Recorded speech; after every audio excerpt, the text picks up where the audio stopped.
Hello students, कैसे हो आप लोग। तो आज हम करने जा रहे हैं ancient history pre historic India JK toppers academy यानी कि जेकेएस एकेडमी के साथ।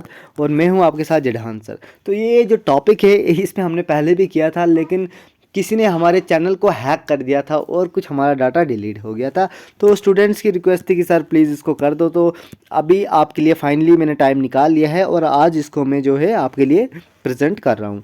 तो देखिए, एंशंट हिस्ट्री हम पढ़ेंगे, ध्यान से समझना, थोड़ा फोकस करना, ठीक है। आपको समझ में आ जाएगा। बहुत ही इजी है, बहुत ही इजी। ऐसे पढ़ेंगे इसको कि आपको बहुत ही इजी लगने लगेगा, ठीक है। तो सबसे पहले जो हम एंशंट हिस्ट्री में पढ़ेंगे वो हम पढ़ेंगे प्री हिस्टोरिक इंडिया। क्या पढ़ेंगे? रिपीट कीजिए। एंशंट हिस्ट्री में हम सबसे पहले पढ़ेंगे प्री हिस्टोरिक इंडिया, ठीक है। अब नेक्स्ट देखिए, नेक्स्ट में देखिए पहले हिस्ट्री होता क्या है। हिस्ट्री जो वर्ड है ये एक इंग्लिश वर्ड है। कौन सा वर्ड है? इंग्लिश वर्ड है, जो ओरिजिनेट होता है ग्रीक वर्ड हिस्टोरिया से। सबसे पहले आपने ये याद रखना है कि हिस्ट्री इंग्लिश वर्ड है जो ओरिजिनेट होता है हिस्टोरिया से, ठीक है। और इसका मतलब होता है इंक्वायरी, नॉलेज, एक्वायर्ड, इन्वेस्टिगेशन, ठीक है। कुछ नॉलेज एक्वायर्ड किया हुआ हो इन्वेस्टिगेशन के ज़रिए से, उसको हम हिस्ट्री बोल सकते हैं। और ये ग्रीक वर्ड से ओरिजिनेट हुआ है। और जो ग्रीक हिस्टोरियन थे हीरोडोटस, उनको माना जाता है फादर ऑफ हिस्ट्री। हिस्ट्री के जो फादर हैं, बाप किसको माना जाता है? तो वो हैं ग्रीक हिस्टोरियन हीरोडोटस, ठीक है। और आपको एक और बात इंटरेस्टिंग बता दूं मैं कि जो कल्हाना है ना, कल्हाना की जो राजतरंगिणी है 12th सेंचुरी को की है, जो उसको माना जाता है फर्स्ट एक्चुअल, जो पहला एक्चुअल हिस्टोरिकल डॉक्यूमेंट है एंशंट इंडिया का, वो कल्हाना की राजतरंगिणी को माना जाता है, ठीक है। समझ में आया यहाँ तक? अब आगे देखिए, आगे देखिए जो प्री हिस्टोरिक जो है ना, इसको रेफर किया जाता है स्टोन एज से। प्री जो हिस्टोरिक पीरियड है इसको आप स्टोन एज बोल सकते हो, ठीक है। और आगे इसको 3 एजेस में डिवाइड किया गया है, स्टोन, ब्रोंज और आयरन एज, ठीक है। और जो आर्कोलॉजिकल सिस्टम ऑफ इंडिया है वो बेसिस किसके बेसिस पे चलता है? स्टोन एज पे। फिर जिसको डेवलप किया था स्टोन एज को, किसने डेवलप किया था? क्रिश्चियन जॉर्सन थॉमसन ने, ठीक है।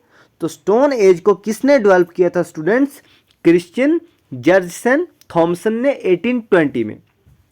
अब जो ये एजेस है ना, ये खाली टेक्नोलॉजिकल स्टेजेस पे नहीं बल्कि इकोनॉमिक और सोशल इम्प्लीकेशंस भी इसके हैं। तो 3 फेजेस हैं। पहला आता है पैलियोलिथिक, ठीक है, पैलियोलिथिक। दूसरा आता है मीसोलिथिक और तीसरा आता है नियोलिथिक। तो 3 फेजेस आपने बिल्कुल रखने हैं अपने दिमाग में कि एंशंट हिस्ट्री में हम क्या पढ़ते हैं। पहले हम पढ़ते हैं कि जो हिस्ट्री वर्ड है ये ओरिजिनेट होता है ग्रीक वर्ड से जिसका नाम है हिस्टोरिया। और इसका बेसिकली जो मतलब होता है ना, तो वो ये होता है कि इंक्वायरी करना या फिर कुछ नॉलेज एक्वायर की हो किसी इन्वेस्टिगेशन से। आई समझ? तो ग्रीक हिस्टोरियन हिस्ट्री जो थे, ठीक है, हीरोडोटस जो थे वो बाप माने जाते हैं हिस्ट्री के। और कल्हाना की राजतरंगिणी 12th सेंचुरी की फर्स्ट एक्चुअल हिस्टोरियन डॉक्यूमेंट माना जाता है एंशंट इंडिया का, ठीक है। और जो प्री हिस्टोरिक पीरियड है उसको स्टोन एज से रेफर किया जाता है। और जो फेजेस हैं स्टोन एज के वो 3 हैं, पैलियोलिथिक, मेसोलिथिक, नियोलिथिक। अब जो पैलियोलिथिक है उसको ओल्ड स्टोन एज भी कहा जाता है, हंटर्स एंड फूड गैदरर्स इसको हम कह सकते हैं। फिर मिडिल स्टोन एज में हंटर्स और हार्डर्स।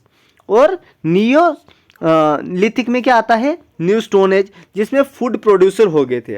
अब सबसे पहले ओल्ड स्टोन एज में क्या होता था कि जो ह्यूमन थे वो स्टोन्स का यूज़ करते थे, पत्थरों का यूज़ करते थे।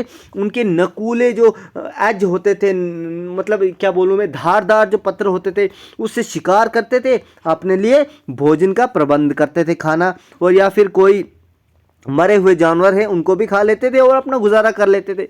अगर बात करें मिडिल स्टोन एज की, तो इसमें क्या करने लगे? इसमें ये हंट करने लगे, ठीक है। इसमें हंट तो करने लगे लेकिन साथ में पालतू जानवर भी पालने लगे, मतलब पालतू भी रखने लगे। और इसलिए इनको क्या कहने लगा? जो कैरेक्टरिस्टिक है इस एज की वो है माइक्रोलिथ्स भी इनको कहा जाने लगा। अगला जो हमारा इंपॉर्टेंट है वो है नियोलिथिक। नियोलिथिक मतलब अब वो प्रोडक्शन भी करने लगे, फूड प्रोड्यूसर बन गए, वो बीज बोने लगे, खेती बाड़ी करने लगे, ठीक है। और 10,000 साल के बाद, सॉरी 10,000 साल के बाद यहाँ पे देखिए फूड ग्रेन्स, वेजिटेबल्स, फ्रूट्स का प्रोडक्शन करने लगे, ठीक है। तो ये इंपॉर्टेंट एजेस थी। अब देखिए जो सबसे पहला हमने पैलोलिथिक पढ़ा था उसमें 3 स्टेजें और आती हैं, और वो कौन कौन सी हैं? अर्ली या फिर लोअर पैलोलिथिक जिसकी एज ये थी, फिर मिडिल पैलोलिथिक, और उसके बाद जो आती है वो है अपर पैलोलिथिक, ठीक है। तो बड़ा इजी है, बड़ा इजी है, मन लगा के ध्यान लगाइए। फिर से मैं बोलता हूँ, ईट रीड रिपीट, ईट रीड रिपीट, ठीक है। आगे देखेंगे, आगे आगे फेजेस ऑफ स्टोन एज हमने अभी अभी पढ़ लिए। पैलोलिथिक में क्या होता है, उसके बाद मेसोलिथिक में हंटर्स आते हैं, मतलब वो क्या करते हैं, शिकार करना सीखते हैं और साथ में जानवरों को क्या बनाते हैं, पालतू बनाते हैं। नियोलिथिक में होता है ऐसा कि फूड प्रोड्यूसर बन जाते हैं। प्रोड्यूसर मतलब प्रोडक्शन करने वाले बन जाते हैं, उगाते हैं, क्या उगाते हैं, ग्रेन्स उगाते हैं, फ्रूट्स उगाते हैं, वेजिटेबल्स उगाते हैं, ठीक है। अब देखेंगे हम कि ये जो तीनों फेज थे पैलोलिथिक एज के, ये कुछ नेचर स्टोन टूल्स के ऊपर डिपेंड करते थे। किसके ऊपर डिपेंड करते थे? Nature of stone tools. अब सबसे पहले देखिए अर्ली जो पैलोलिथिक एज थी, इसमें जो टूल यूज़ हुए थे वो चॉपर्स, ठीक है। चॉपर्स का यूज़ होता था, हैंड एक्सेस, ठीक है। एक्स होता है कुछ ऐसे तरीके का होता है जिससे लकड़ी वकड़ी काटते हैं, ठीक है। और किसका यूज़ हुआ है यहाँ पे देखिए, क्लेवर्स का, ठीक है। और जो मेजर साइट्स थी ये इंपॉर्टेंट है। अब मेजर इंपॉर्टेंट साइट्स देखिए अर्ली पैलोलिथिक की, ये थी सोन रिवर पंजाब पाकिस्तान में, कश्मीर छोटा नागपुर प्लेट्यू में, ठीक है। और नेक्स्ट यहाँ पे देखिए जो नर्मदा वैली है आंध्र प्रदेश है, कर्नाटका है, थार डेजर्ट है, फिर दीवाना राजस्थान है, बेलान वैली यूपी है, और उसके बाद कहाँ पे है, भीम बेतका मध्य प्रदेश में। और कल्चर और टेक्नोलॉजिकल ट्रेडिशन क्या थे इनके? सोआन कल्चर था, और दूसरा कल्चर कौन था? एचिलुआन कल्चर था, ठीक है। सोआन में क्या होता था, डिपॉजिट करते थे पेबल टूल्स, मतलब पत्थरों के डिपॉजिट करते थे, ठीक है, ऐसे ऐसे आपने देखा होगा, और उनके टूल्स बनाते थे, चॉपर्स बनाते थे। और एचिलुआन कल्चर में क्या होता था, डिपॉजिट करते थे हैंड एक्सेस, ठीक है। जो हाथ के वो जो टूल होते थे ना, हाथ का एक मतलब क्या बोलते हैं उसको, एक टूल होता है जो लकड़ी शकड़ी काटने के, शिकार करने के काम आता है। अब नेक्स्ट हमारे पास है मिडिल पैलोलिथिक। इसमें scraper, border blades, point made of flakes, ठीक है, इनका यूज़ हुआ है इन टूल्स का। और अपर पैलोलिथिक में ब्लेड्स का और ब्रून्स का यूज़ होता है। और इनकी साइट्स जो थी, महाराष्ट्र देखिए दीवाना, फिर से राजस्थान आ गया, फिर ऑलमोस्ट वही साइटें थी। और यहाँ पे देखिए मिडिल में क्या होता है, क्रूड पेपल इंडस्ट्री ये स्टार्ट करते हैं, ठीक है। और उसके बाद ये थार हिमालय के आसपास इनका जो है लोकेशन रहता है। 200 रॉक शेल्टर केव्स में जो है अपनी पेंटिंग्स वगैरह भी ये अभी स्टार्ट नहीं करते हैं, लेकिन ये देखिए 1000 ऑफ पेंटिंग मतलब यहाँ पे बना देते हैं, ठीक है। और या अर्ली मैन होते हैं ये इस एज में, मिडिल पैलोलिथिक में ये अर्ली मैन का ये स्टेज पे पहुँच जाते हैं। और उसके बाद जो आज हम हैं वो आते हैं अपर पैलोलिथिक में, यानी कि होमो सेपियंस में। अब हम इंसान को क्या बोलते हैं, होमो सेपियंस, ठीक है। फिर अपीयरेंस होने लगा इनका अपर पैलोलिथिक एज में, ठीक है। और हार्पून ब्लेड, इन सारे टूल्स का ये यूज़ करने लगे आंध्र प्रदेश में। यहाँ देखिए फिर क्लाइमेट बिकम लेस ह्यूमिड, ठीक है। और क्लाइमेट क्या था, लेस ह्यूमिड था।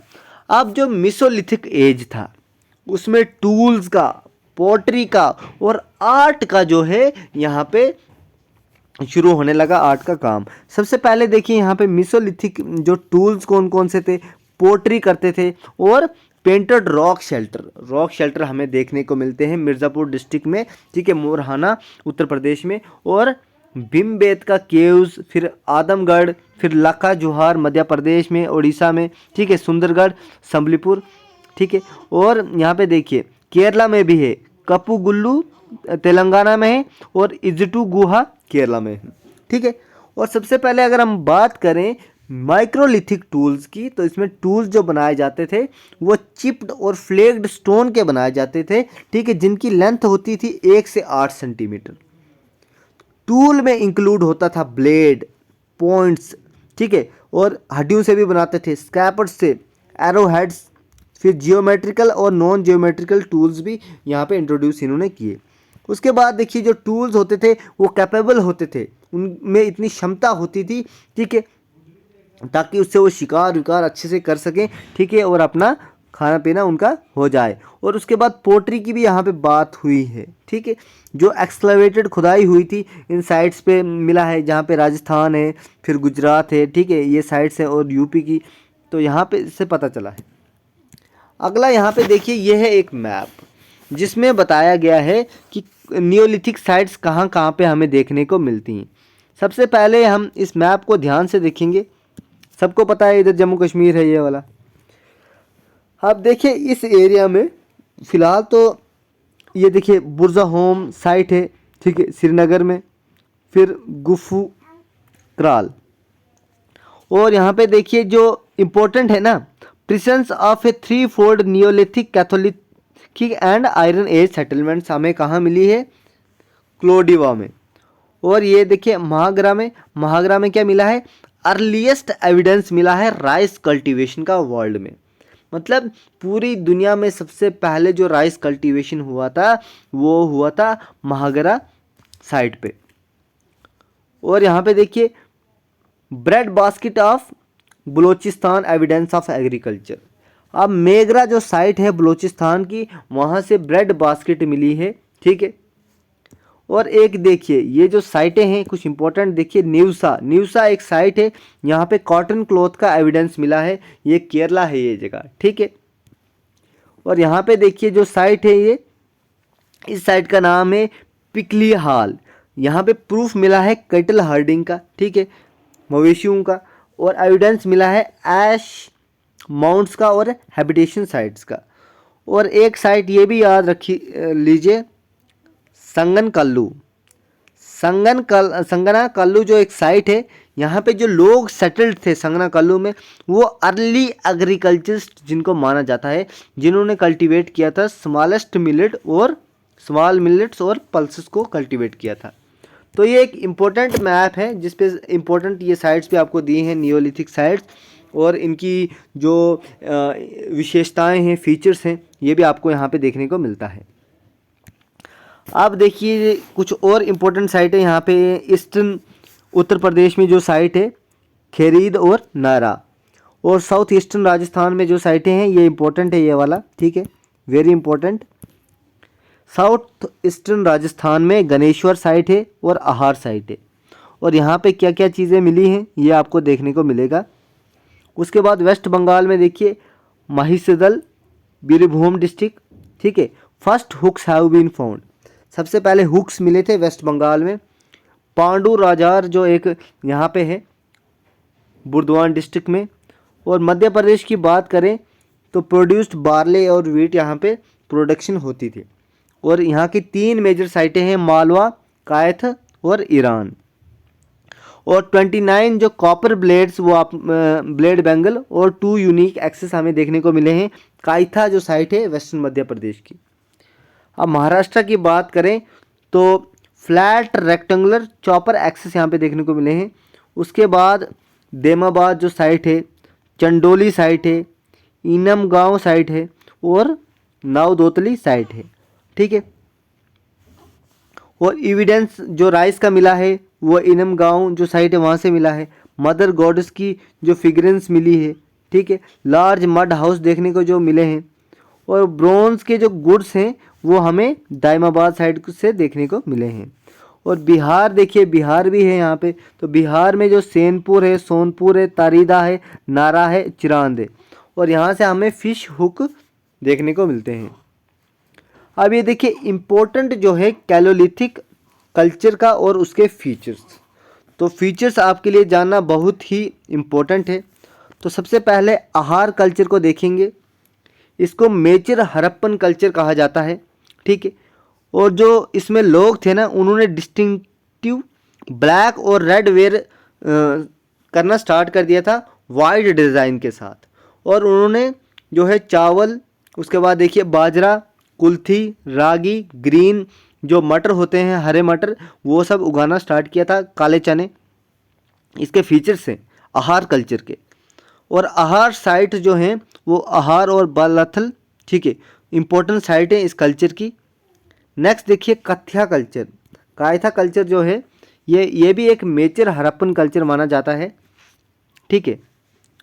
और यहाँ पे देखिए जो आहार कल्चर है, इसमें जो लोग रहते थे ना, ये स्टोन बिल्ट हाउस, मतलब पत्थरों के बने हुए घर में रहते थे, ठीक है। तो कथ्य कल्चर में जो है 45 सेटलमेंट यहाँ पे देखने को मिलती है बालाथल में।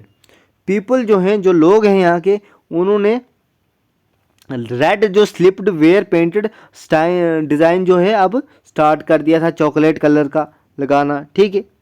नेक्स्ट देखिए मालवा कल्चर। मालवा जो कल्चर है वो लेट हड़प्पन कल्चर है, ठीक है। और जो मालवा को कोर्स इन फैब्रिक की बात करें तो यहाँ पे जो लोग हैं थिक बफ सरफेस का जो डिज़ाइन है रेड ब्लैक को वेयर करते थे, और वीट और बार्ले को यहाँ पे उगाया जाता था। फिर नेक्स्ट जो है हमारे पास सवाल्डा कल्चर है। ये अर्लीस्ट फार्मिंग कम्युनिटी भी इसको माना जाता है, इसका एक फीचर है सालवाड़ा कल्चर का कि ये सबसे पहले जो है फार्मिंग कम्युनिटी थी डेक्कन की। ये इंपॉर्टेंट विशेषता है इसकी, याद रखना। फिर नेक्स्ट जो है हमारे पास वो है जोरे कल्चर। इसको प्रोटो अर्बन भी कहते हैं, और ये लेट हड़प्पन कल्चर है। और जोरे जो है वो पेंटेड होता है, ठीक है, वो पेंटेड होते थे वो ब्लैक और रेड में, लेकिन उनका मैट सरफेस जो है वो कैसे ट्रीट किया जाता था, वाश के साथ। और कुछ वेल नोन पोट्रीज जो मिले हैं, ठीक है, डिशेस पे, स्टैंड पे, ठीक है। नेक्स्ट देखिए प्रभास और रंगापुर जो है, यहाँ पे पॉलिश्ड रेडवेयर देखने को मिलता है। और जो सवाल्डा जो कल्चर है ये हमें देखने को मिलता है महाराष्ट्र में, धुले डिस्ट्रिक्ट महाराष्ट्र इसकी इंपॉर्टेंट साइट है। और जो जोरे कल्चर है, जो तापी की वैली है, उसके बाद गोदावरी भीमा की और दाइमाबाद इसकी लार्जेस्ट सेटलमेंट साइट्स हैं। और जो कल्चर है प्रभास और रंगपुर कल्चर है, ये जो कल्चर है ये ड्राइव्ड हुए हैं हड़प्पन कल्चर से ही, ठीक है। नेक्स्ट हम देखेंगे साउथ इंडिया का। तो जो मेगालिथिक कल्चर है ना, जो टर्म है मेगालिथ वो ड्राइव हुई है जो ग्रीक वर्ड है, सॉरी, जो मेगालिथ जो वर्ड है ये कहाँ से ड्राइव हुआ है, ग्रीक वर्ड से मेगास से, जिसका मतलब होता है ग्रेट। मेगा का मतलब होता है ग्रेट और लिथोस का मतलब होता है स्टोन। तो हम क्या बोलते हैं, ग्रेट स्टोन एज, ठीक है। और ये कल्चर रेफर करता है स्टोन ग्रेवयार्ड्स को साउथ इंडिया में, ठीक है, जिसमें स्केल्टन पाए गए हैं, आयरन की ऑब्जेक्शंस भी हुई हैं, ठीक है। नेक्स्ट हम देखेंगे कि जो बिलीफ था वो ये था कि दूसरा जन्म, मतलब दूसरी दुनिया भी है। क्या बिलीफ है इनका कि एक दूसरा नेक्स्ट वर्ल्ड भी है मरने के बाद। और नेक्स्ट देखिए जो मेन कंसंट्रेशन थी, जो मेन इनका कंसंट्रेशन था मेगालिथिक मोनूमेंट्स का, वो डिफाइन करते थे आयरन एज को, ठीक है। आयरन एज के कल्चर को डिफाइन करते थे साउथ इंडिया में, जो केरला है, तमिलनाडु है, कर्नाटका है, आंध्र प्रदेश और महाराष्ट्र है, ये सारी स्टेट्स। और जो चोलाज हैं, ठीक है, जो चोला डायनेस्टी थी, और जो चेराज थे, ठीक है, केरला पुत्र जिनको कहा जाता है चेराज को, और जो पांड्याज हैं उनको मेंशन किया है अशोकन इंस्क्रिप्शंस में, जो प्रोबेबली मेगालिथिक पीरियड की ही, लेट मेगालिथिक पीरियड की मानी जाती हैं, ठीक है। रिलीजियस प्रैक्टिसेस की अगर आप बात करें तो ये वर्शिप करते थे गॉडेस की, माता की वर्शिप करते थे, और बुल यानी कि किसी बेल की वर्शिप करते थे। ये इनका सिंबल था, रिलीजियस कल्ट था। और जो फीमेल फिगर का क्ले मिला है, ठीक है, और बेक्ड और अनबेक्ड वो मिला है निवासा में, इनागांव साइड पे। और फर्टिलिटी कल्ट को भी प्रैक्टिस किया जाता था यहाँ पे, ठीक है। नेक्स्ट देखिए टुवर्ड्स द एंड, जब नियोलिथिक जो पीरियड है वो ख़त्म होने लगा, उसके बाद इन्होंने क्या स्टार्ट किया, ख़त्म होते होते ही क्या, मेटल्स का यूज़ यहाँ पे स्टार्ट किया गया। और पहला जो मेटल था, पहला जो धातु था वो कॉपर को यूज़ किया गया, ध्यान से, ये इंपॉर्टेंट पॉइंट है। और कुछ कल्चर्स ऐसे भी हैं जो बेस्ड हैं कॉपर और स्टोन पे, ठीक है, और जिसको कैलोलिथिक कल्चर भी माना जाता है, ठीक है। सबसे पहले जो है लोहे का इस्तेमाल नहीं, कॉपर का इस्तेमाल हुआ है। तो एट द एंड यहाँ पे देखिए जो लेटर फेज आता है, जो सेटलमेंट है वो स्टेबल बनती हैं और वाइड स्प्रेड फैल जाती हैं, जिसको जोरे कल्चर कहा जाता है। इस बात को ध्यान में रख लेना। अगर नॉर्दर्न की बात करें तो जो विंध्यंस है, बेलान वैली है, और ये फेजेस हैं किसके, पैलोलिथिक के, जिसको फॉलो करता है मैसोलिथिक, और लास्ट में क्या होता है फिर नियोलिथिक। तो ये इसकी सीक्वेंस है, पहले तो आता है पैलोलिथिक, फिर मैसोलिथिक, फिर उसके बाद नियोलिथिक। तो फीचर जो है लास्ट में, एक लास्ट हमारे पास जो बचता है इसका फीचर्स क्या है कैलोलिथिक कल्चर के। फर्स्ट ये यूज़ करते थे पेंटेड पोइट्री, ठीक है, व्हील मेड फाइन पोइट्री, ठीक है, सॉरी पोट्री। उसके बाद यहाँ पे देखिए कॉपर बीड्स को यूज़ करते थे, बैंगल्स को, एंकलेट्स को, ये कॉमन इनका यूज़ में था। और फिर कॉपर स्मेल्टिंग को, इसको, फिर उसके बाद देखिए ओकेजनली भी, ठीक है, यूज़ करते थे लो ग्रेड ब्रोंज को। स्टोन ग्राइंडर, मिलर्स, हैमर्स को भी यूज़ करते थे ये, ठीक है, हथौड़े को पत्थरों को तोड़ने के लिए, क्रश करने के लिए, ठीक है, ग्राइंडर्स का। और जो ये सेटलमेंट है ना, तो ये फ्लोरिश हुई थी ब्लैक कॉटन सॉइल जोन से, ठीक है, केरला साउथ से ही। और ये कल्टीवेट करते थे खारिफ क्रॉप की भी और राबी क्रॉप भी, मतलब दोनों किस्म की फसलें ये रोटेशन में जो है कल्टीवेट करते थे, लगाते थे। बार्ले, वीट, टेंटिल, ब्लैक ग्राम, काले चने थे। उसके बाद देखिए चावल, फिर हरे मटर जो है, ये सबकी भी खेतीबाड़ी करते थे। और जो इंसान मृत्यु होगी जिसकी, उसको ये दफना दिया करते थे, ठीक है, रेस्पेक्टिव हैबिटेशंस में। तो ये आज की क्लास थी। तो कैसी लगी आपको आज की क्लास? ध्यान से इसको समझना, एक दो बार अगर हो सके तो इसको देख लेना अच्छे से, कुछ भी मुश्किल नहीं है, everything is recorded and you should revise it, इतना ही काफ़ी है। और ये PDF भी आपको मिल जाएगी। तो बाय बाय क्लास, मिलते हैं नेक्स्ट अपडेट के साथ नेक्स्ट सेशन में।